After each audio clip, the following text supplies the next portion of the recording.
Father of English poem or poetry, G.F. Chaucer.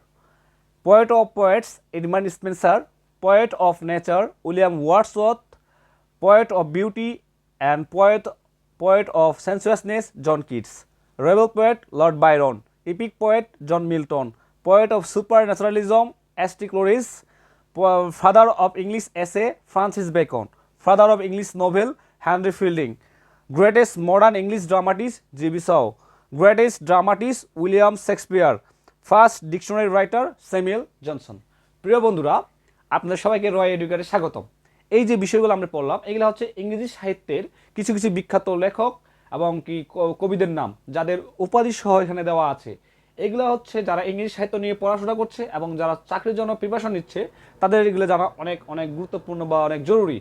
কারণ এই বিষয়গুলো থেকেই জবের ক্ষেত্রে কোশ্চেন হয়ে থাকে ইংরেজি সাহিত্য থেকে, এবং যারা ইংরেজি সাহিত্য নিয়ে পড়ছেন তাদেরকে এই সম্পর্কে জ্ঞান রাখাটা অনেক জরুরি। তো আমি এবার বাংলা মিনিং করে আপনাদেরকে শোনাচ্ছি, ঠিক আছে? তো চলুন। Father of English poem or poetry মানে হচ্ছে ইংলিশ কবিতার জনক, জেফ্রি চৌজার। পোয়েট অফ পোয়েটস, কবিদের কবি বলা হয় এডমান্ড স্পেন্সারকে। পোয়েট অফ নেচার, প্রকৃতির কবি বলা হয় উইলিয়াম ওয়ার্ডসওয়ার্থকে। পোয়েট অফ বিউটি, সৌন্দর্যের কবি, এবং পোয়েট অফ সেন্সুয়াসনেস, ইন্দ্রিয় গ্রাহ্যতার কবি বলা হয় জন কিটসকে। তারপর রেবেল পোয়েট মানে বিদ্রোহী কবি বলা হয় লর্ড বাইরন। যেমন আমাদের বাংলাদেশের বিদ্রোহী কবি বলা হয় কাজী নজরুল ইসলামকে, ঠিক তেমনি ইংরেজি সাহিত্যের রেবেল পোয়েট বলা হয় লর্ড বাইরনকে। তারপর ইপিক পোয়েট মানে মহাকাব্যের কবি বলা হয় জন মিল্টনকে। John Milton, epic poet John Milton. তারপর পোয়েট অফ সুপার ন্যাচারালিজম মানে অপ্রকৃতবাদ কবি। অপ্রকৃতবাদ মানে কি, যে জিনিসগুলো আমাদের কল্পনার বাইরে থেকেও তিনি লিখতেন, তাকে বলা হয় এস টি ক্লোরিস। তিনি কিন্তু আবার নেশাও করতেন। আমরা যারা ইংলিশ সাহিত্য নিয়ে পড়ি তারা এস টি ক্লোরিস সম্পর্কে জেনেছি যে তিনি নেশা করতেন। নেশার ঘরে তিনি এমন সুন্দর সুন্দর কবিতা লিখতেন যেগুলো আমাদের মন অন্তর ছুঁয়ে যেত। সেই জন্য তাকে বলা হয় সুপার ন্যাচারালিজম কবি, ঠিক আছে?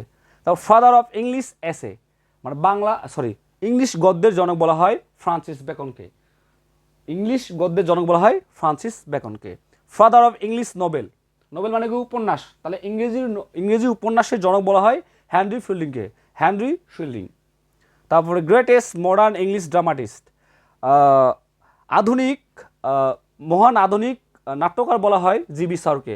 আর গ্রেটেস্ট ড্রামাটিস্ট মানে মহান নাট্যকার বলা হয় উইলিয়াম শেক্সপিয়ারকে। কারণ আমরা সবাই জানি উইলিয়াম শেক্সপিয়ারের নাম সবার মুখে মুখে। তিনি কিন্তু অনেক সুন্দর সুন্দর নাটক লিখতেন, ঠিক আছে? সেই জন্য তাকে বলা হয় greatest dramatist. First dictionary writer, প্রথম অভিধান যিনি লিখেছিলেন বা ডিকশনারি যিনি লিখেছিলেন তার নাম হচ্ছে Samuel Johnson. First dictionary writer Samuel Johnson. এই জিনিসটা রয়েছে ফার্স্ট ডিকশনারি রাইটার, এটা হচ্ছে প্রায় অনেক চাকরির পরীক্ষায় এসেছে যে স্যামুয়েল জনসন। তো প্রিয় বন্ধুরা, আমরা এগুলো পড়ে ফেললাম। আশা করি তোমাদের এগুলো আপনাদের এগুলো অনেক উপকারে আসবে। তো সবাই ভালো থাকবেন, সুস্থ থাকবেন। আজকের মতো বাই বাই, টাটা।